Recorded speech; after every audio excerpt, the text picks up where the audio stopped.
What kind of questions would you ask a potential investor if they were to determine whether a REIT or purchasing real estate would be a better option for them?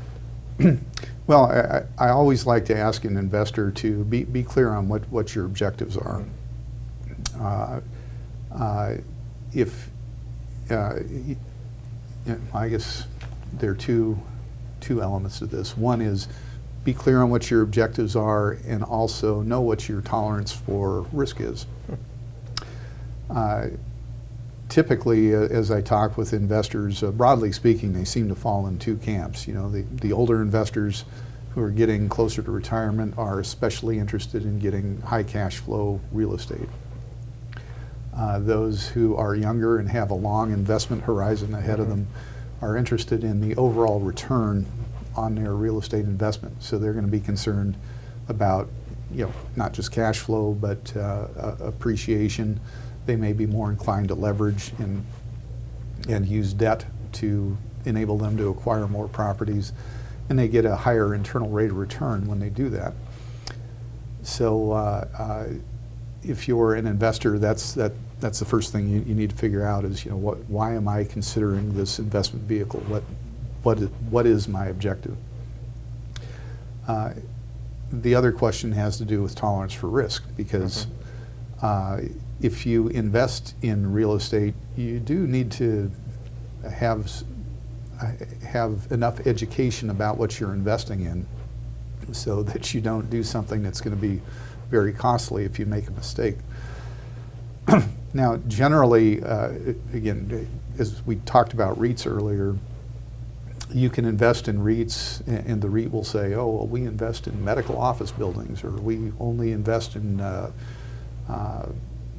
you know, national credit triple net leases. You know, that they'll have a specific fund philosophy, and you can do less research and make a decision, jump into the pool, invest, and you know, if it doesn't work out, it's very easy to exit. But if you invest in other forms of real estate, you know, single-family residential or the various forms of commercial real estate or apartments, the ante is a little bigger. You're putting more capital up. You're actually taking title to real estate, so you own it.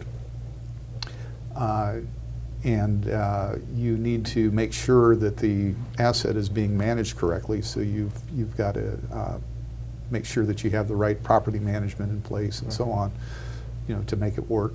So there are other considerations.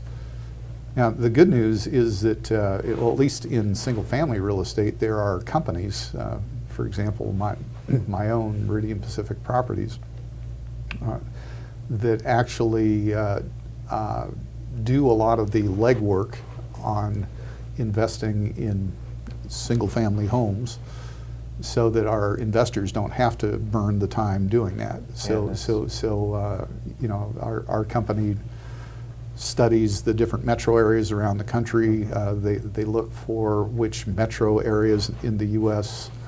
Have the greatest amount of rent for every dollar worth of real estate that they purchase, because that's a good indicator of what your cash flow is going to look like. And they study tax rates, insurance rates, you know, really get the lay of the land on where good places are to invest. Right.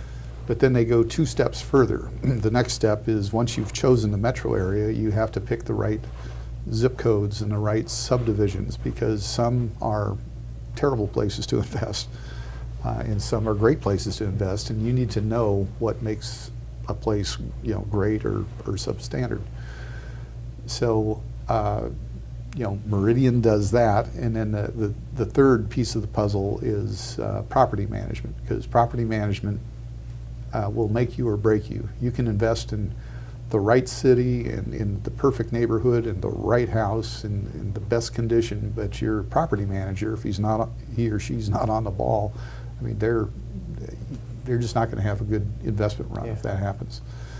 So at Meridian, we tried to put in those three pieces, and there are a number of companies that do what we do, and I think that's really made it good for investors, because you know, they now have a lot more items on the menu to choose from, and can use third-party experts to set up all the component pieces of investing directly in real estate to get all those benefits of investing directly, you know, depreciation and, you know, higher cash flow and high internal rates of return. But someone else has done all of the due diligence and evaluated all of the things necessary to deliver a really good return.